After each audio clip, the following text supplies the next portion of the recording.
বাংলা নববর্ষ উপলক্ষে প্রতি বছর ঢাকা বিশ্ববিদ্যালয়ের চারুকলা অনুষদ থেকে বের হয় মঙ্গল শোভাযাত্রা। আর সেই শোভাযাত্রা উপলক্ষে এই বছরও চলছে শেষ মুহূর্তের প্রস্তুতি। আর এই প্রস্তুতিতে কি কি থাকছে চলুন দেখে নেওয়া যাক। এবারে মঙ্গল শোভাযাত্রার যে বরণটা হচ্ছে একটু ভিন্ন মাত্রার, মানে ব্যাপক আয়োজনের ভিতরে এখানে বিভিন্ন জাতিগোষ্ঠীর মানুষরা আমাদের সাথে অংশগ্রহণ করবে। যেহেতু আমি চারুকলা একজন প্রাথমিক শিক্ষার্থী, আর যেহেতু আমি এখন বর্তমান যে সময় আছি রেভলিউশনের পরপর, তো এই সময় আয়োজনটা হচ্ছে আমাদের ট্র্যাডিশনাল জিনিসপত্র মানে ত্রিমাত্রিক এবং দ্বিমাত্রিকের বিষয়ের পাশাপাশি সাবজেক্টিভে কিছুটা নতুন মাত্রা যোগ হয়েছে। যেমন ফেসিস দৈত্যাকৃতির একটা প্রতিকৃতি থাকছে, আমাদের ট্র্যাডিশনাল লোকজ শিল্পের একটা ভাগ থাকছে, আমাদের যে মাছে ভাতে বাঙালি সেই একটা ইলিশ মাছের একটা অবয়ব থাকছে, আর হচ্ছে পালকি, তারপর হচ্ছে একটা মানে শান্তির পায়রা স্ট্রাকচারের উপর একটা মানে আবরণ হচ্ছে, কালার হবে। এখনও কনস্ট্রাকশন কাজ চলছে কিন্তু, হ্যাঁ সবাই কাজে ব্যস্ত, দেখেন কাজ করছে, হ্যাঁ কর্মকর্তা কর্মচারী আমাদের স্টুডেন্টরা আছে।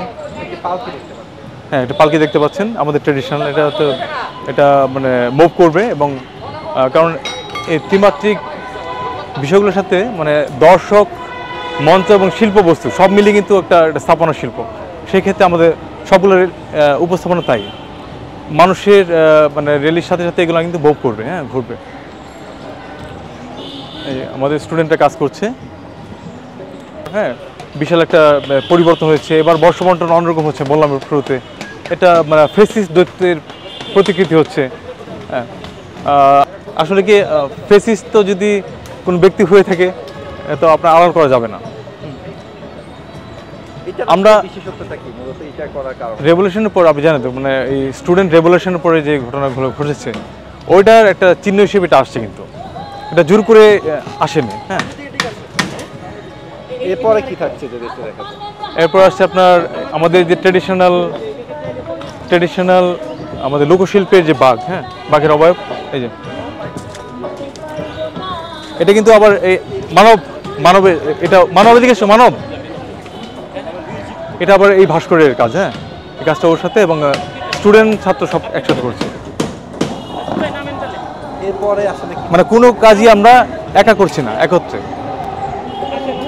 এরপর হচ্ছে আপনার আমাদের যে শান্তির পায়রা হচ্ছে, এটা কিন্তু কনস্ট্রাকশন কাজ চলছে এখন। এটা ডিসপ্লে কিন্তু এরকম না, এটা ডাউন হবে।